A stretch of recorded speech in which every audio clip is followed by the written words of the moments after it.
this is what I've come up with. So the struggle was real. It got really, how can I say, you know when you can't figure something out and it just takes too much time? Well, here's the original one that I made.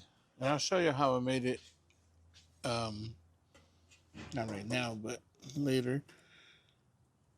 And really what I wanted to do was follow this wheel opening as far as it'll go. This line kind of bothered me because I didn't want to get into this line.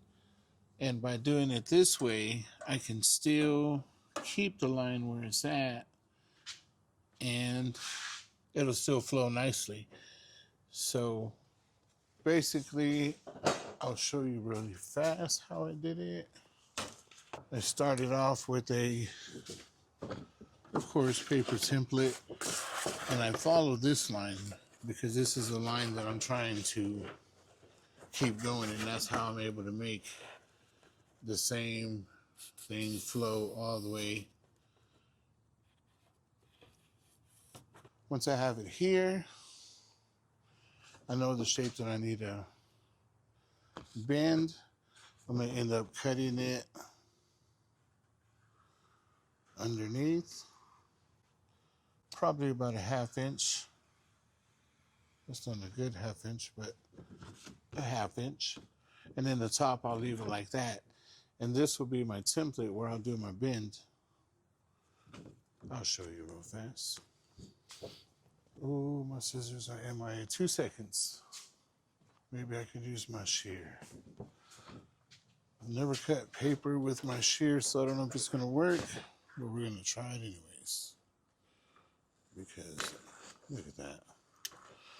Learn something every day.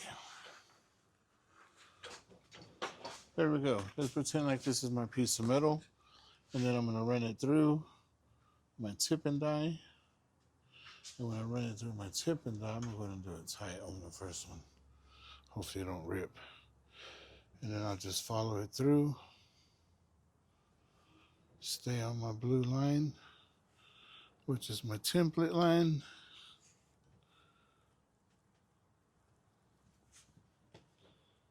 And you guys are already seeing the shape come together. Not only is it giving me the 90 on the edge, but it's also curving it also, which I need that curve because it's not a flat piece. And now when I bring this back over here, you see that it fits perfectly, except I trimmed some of that. And of course, on that piece I showed you, the first one I made, I trimmed it too short. And that's why I had to make the second piece. And there we are on my second piece. So this one, I'll trim it down. I'll be more careful. And really, I need to be more careful here. You see, I marked my line. I shaved it and I marked it so I can see it. So now when I trim this, I want to make sure to trim it pretty close to this line down here because I want to keep it on both sides all the way to the end where, so it'll be smooth and then it'll start right here. I think it'll look pretty cool. So just a lot of pre-thought. Here's my piece. Hope you'll like it. Now I'm just gonna sit here and kind of trim it until it fits good and then cut it and start welding it because I've got to get both of these pieces put on. And once I do, we got to clean. Oh, we have to make our little thing. We have to make our tub. And once we make that tub, and this is on, and this is nice, we got to cut that out and do our toe lights. So still have a lot of stuff to do, and we are running out of time. But we're going to keep trucking on it. We're going to keep bugging. How about that? Okay. I guess the first thing I want to do is mark my line right here where it ends. So to let me know. I know that's my line. And that'll tell me how much of this I have to cut out. So you see already, I'm already running into my line right here with this semi lined up. And the way I kind of line this up is, of course, I use a template off of this, so I know it's the exact curve. Oh man, it was just on, I just had it. Oh, I was playing with it on my cart. Here it is, TIG rod. I guess you could use anything else that works. And you kind of just make sure that everything flows nicely. Of course, this will be pushed in. How about them apples? Everything flows nicely. Okay, it does. So, and I really looked at it from all angles. Looked at it from that way, straight, this way, and it just looks like the right thing to do. So, we're gonna go for it. Man, it goes low, low. If you follow that line down, it goes really low, almost to. I'll tell you what, we're just gonna trim on it slowly, chop at it because I don't want what happened to the last one to happen to here. I need to round my edge a little bit because it's a little bit too sharp, and this one ain't as sharp, but I haven't hammered and dollied it either, so that might change it some.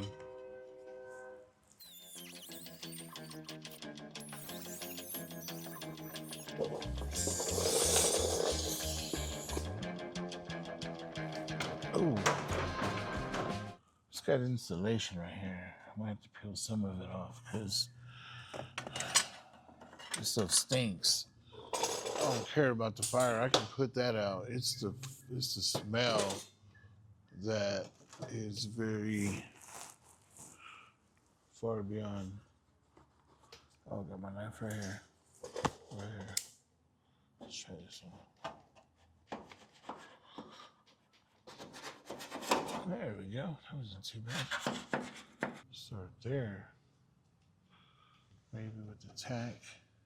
Oh, this I'll raise it up. Yeah, let me put a Pico in here. Let me trim that off too right there. See a lot of stuff going on right here.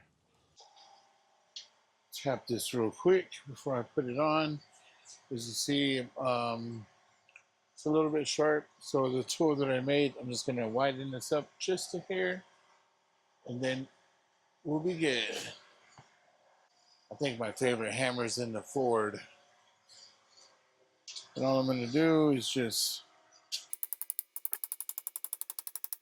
I'm just softening up the hard line just a little bit. There it is. See, I've got a little bit more roundness going on. Back to where we were. I still don't like where this line is. It goes about midway. Let me take a calculated risk. Shave this down some more. And you know what? Here also, I might just put a piece of tape and we'll run with that.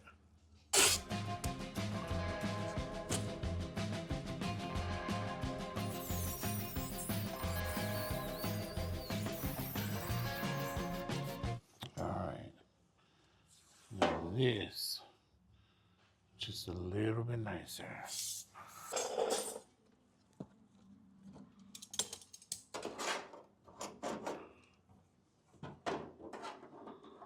Oh man, I think we're almost there.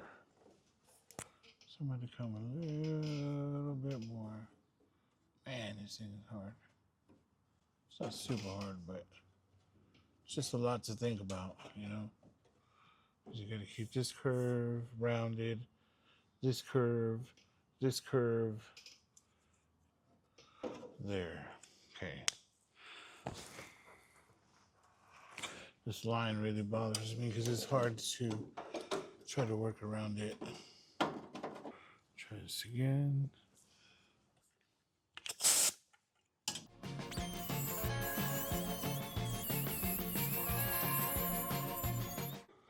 Okay, let's try this one. Hopefully this will be the last, our last attempt Once I get it locked in, there we go. Maybe forward just a hair. If it'll go. If not, then it's beautiful to me. If you guys like it, I love it. Okay. I can roll with that. I can roll with that.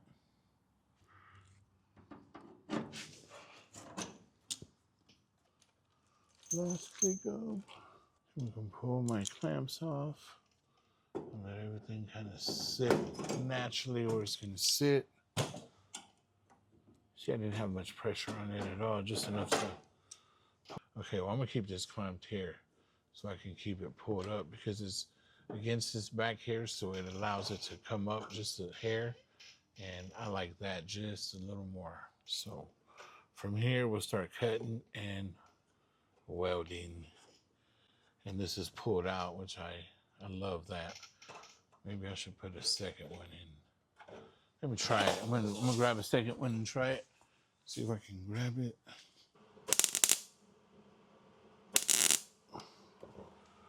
All right. Tack one. We're not. That's the point of no return right there. Stoked.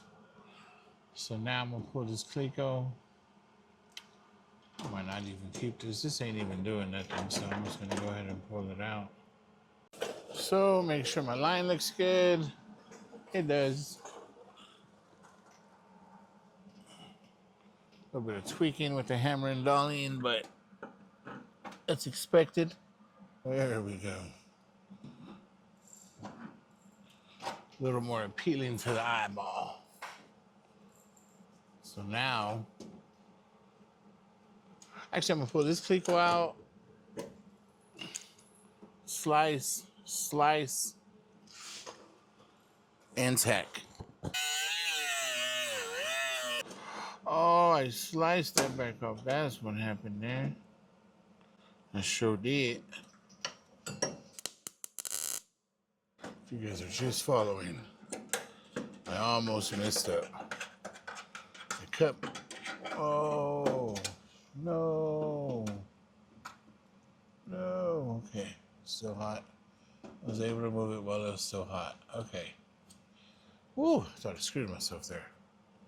I'm gonna find my spoon because I really need to push this out a little bit. Not too much. It was round and then right here it kind of flans out right here. That's the part that I'm really not digging too much. There we go. Round it out a little bit. And if we have to push that back in, still round it out. And then shove it back in like this. And now we got a round and round transition. So all I did was get my spoon in there and kind of push out.